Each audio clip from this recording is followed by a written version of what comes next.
सोचिए, एक ऐसा इंसान जिसने अपने देश के लिए अपनी पहचान तक कुर्बान कर दी, जिसका असली नाम, उसका परिवार, यहाँ तक कि उसका वजूद भी दुनिया के लिए एक राज बन गया।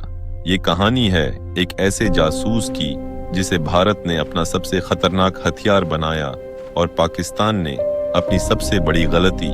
राजस्थान का एक आम लड़का जिसके सपने बाकी युवाओं की तरह ही थे, लेकिन किस्मत ने उसे एक ऐसा रास्ता दिखाया जहां से वापस लौटना मुमकिन नहीं था।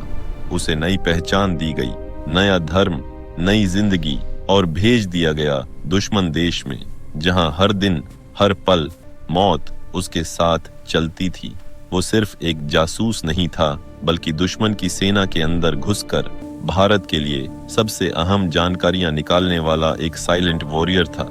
उसकी दी हुई सूचनाओं ने कई बार भारत को खतरे से बचाया और उसकी बहादुरी को देखकर उसे एक नाम दिया गया, ब्लैक टाइगर। लेकिन हर कहानी का एक अंत होता है, और उसकी कहानी का अंत शायद सबसे दर्दनाक था। जिस देश के लिए उसने सब कुछ खो दिया, क्या वही देश उसे बचा पाया? क्या हुआ जब उसकी असली पहचान सामने आ गई, और कैसे एक हीरो धीरे धीरे इतिहास के अंधेरे में खो गया? ये सिर्फ एक जासूस की कहानी नहीं है, ये कहानी है बलिदान की, विश्वास की, और उस सच्चाई की जिसे बहुत कम लोग जानते हैं। आज हम जानेंगे भारत के सबसे रहस्यमयी जासूस रविंद्र कौशिक की पूरी कहानी।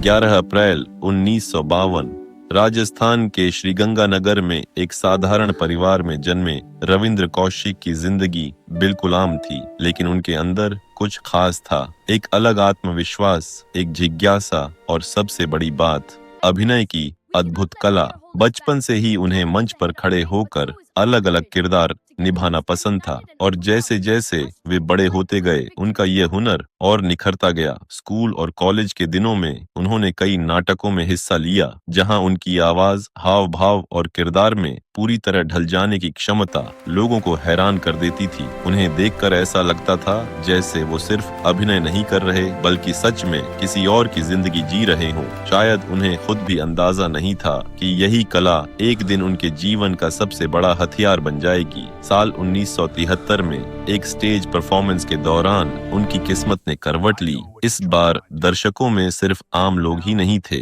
बल्कि भारत की खुफिया एजेंसी के कुछ अधिकारी भी मौजूद थे, जिन्होंने उस भीड़ में एक कलाकार नहीं, बल्कि एक संभावित जासूस देखा। एक ऐसा इंसान जो अपनी पहचान बदल सकता था, दुश्मन के बीच रह सकता था, और बिना शक के अपना मिशन पूरा कर सकता था। उसी पल से, बिना जाने ही, रविंद्र कौशिक एक ऐसे रास्ते की ओर बढ़ चुके थे जहां से लौटना आसान नहीं था। स्टेज पर उस एक प्रदर्शन के बाद सब कुछ बदल चुका था। कुछ ही दिनों में रविंद्र कौशिक के पास एक ऐसा प्रस्ताव आया जिसने उनकी पूरी जिंदगी की दिशा तय कर दी। उन्हें देश की खुफिया एजेंसी के अधिकारियों ने संपर्क किया। एक गुप्त मुलाकात, कुछ अनजाने सवाल, और फिर एक ऐसा ऑफर जो हर किसी के लिए नहीं होता। यह सिर्फ नौकरी नहीं थी, यह था देश के लिए अपनी पहचान तक कुर्बान करने का फैसला। शुरुआत में यह सब एक सपने जैसा लगा, लेकिन धीरे धीरे उन्हें एहसास हुआ कि यह रास्ता आसान नहीं है। यहाँ नाम नहीं मिलता,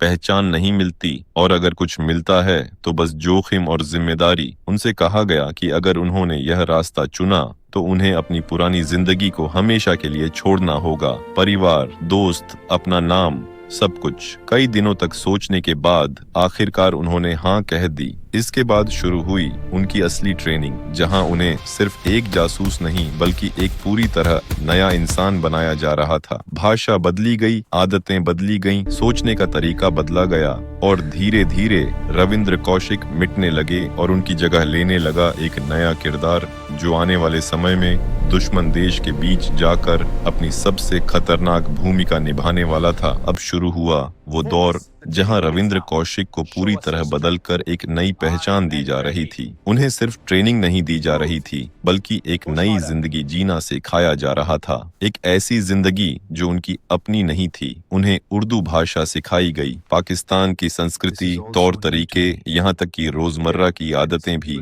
बदल दी गईं, ताकि कहीं भी कोई शक न हो। धीरे धीरे उनका नाम, उनका धर्म, उनकी पहचान, सब कुछ बदल दिया गया, और वो बन गए एक नया इंसान, जो दुश्मन देश में घुसकर भारत के लिए काम करने वाला था। हर दिन उनके लिए एक परीक्षा था। एक छोटी सी गलती और सब खत्म हो सकता था, लेकिन उनके अंदर का आत्मविश्वास और देश के लिए कुछ करने की भावना उन्हें आगे बढ़ाती रही। आखिरकार वो दिन भी आ गया जब उन्हें अपनी असली जमीन छोड़कर एक अनजान दुनिया में कदम रखना था। 1975, वो साल जब उन्होंने भारत को अलविदा कहा, बिना ये जाने कि वो कभी वापस लौट पाएंगे या नहीं। अब वो एक मिशन पर थे, एक ऐसा मिशन जहां उनकी हर सांस, हर कदम मौत के साए में था।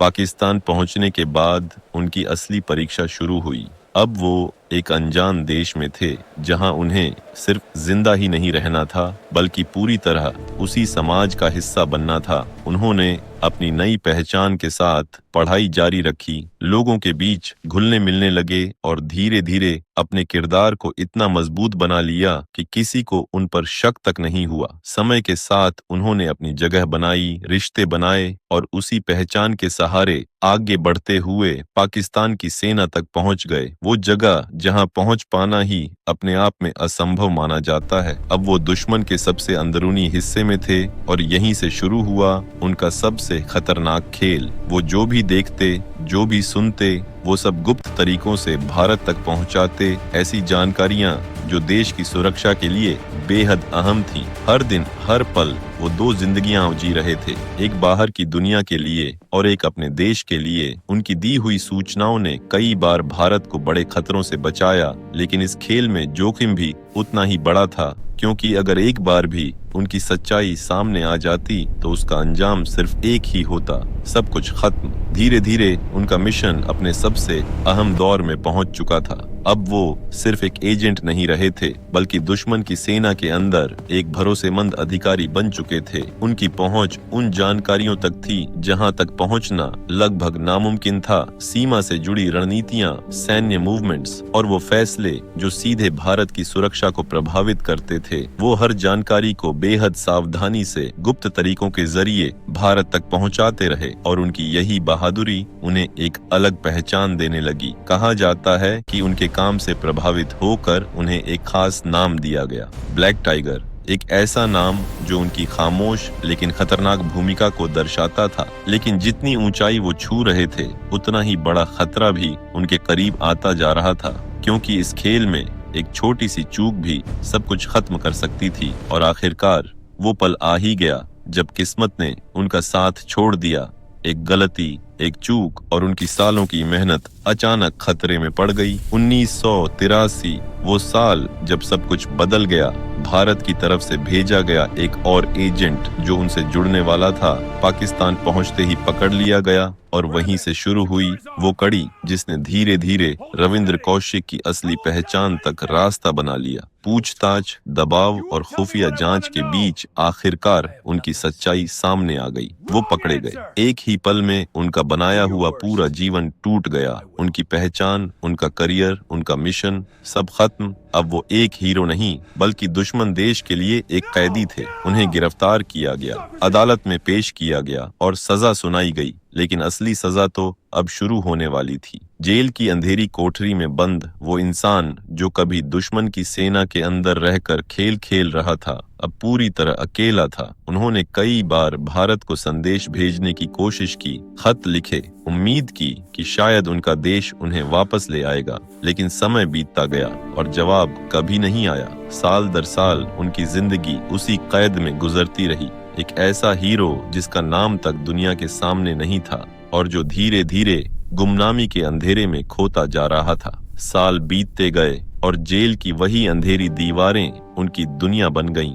एक समय था जब वो दुश्मन की सेना के अंदर रहकर भारत के लिए सबसे अहम जानकारियां भेजते थे और अब वही इंसान एक कैदी बनकर अपनी पहचान तक खो चुका था। उन्होंने कई बार खत लिखे अपने परिवार को और भारत की एजेंसियों को। उन खतों में दर्द था, उम्मीद थी और एक सवाल था, क्या देश उन्हें कभी वापस बुलाएगा? लेकिन हर गुजरते साल के साथ वो उम्मीद भी कमजोर पड़ती गई। बीमारी, अकेलापन और लगातार मानसिक दबाव ने उन्हें अंदर से तोड़ दिया। फिर भी उनके अंदर कहीं न कहीं ये विश्वास था कि उन्होंने जो किया वो अपने देश के लिए किया। 2001 में उसी कैद में एक गुमनाम मौत के साथ उनकी कहानी खत्म हो गई। न कोई शोर, न कोई पहचान, न कोई सम्मान। एक ऐसा हीरो जिसने अपनी पूरी जिंदगी देश के नाम कर दी, लेकिन बदले में उसे मिला सिर्फ सन्नाटा। आज भी उनका नाम बहुत कम लोग जानते हैं, लेकिन उनकी कुर्बानी इस बात की याद दिलाती है कि कुछ लड़ाइयां ऐसी होती हैं जो बिना आवाज के लड़ी जाती हैं, और कुछ हीरो ऐसे होते हैं जो इतिहास में नहीं बल्कि साए में जीते और वहीं खो जाते हैं।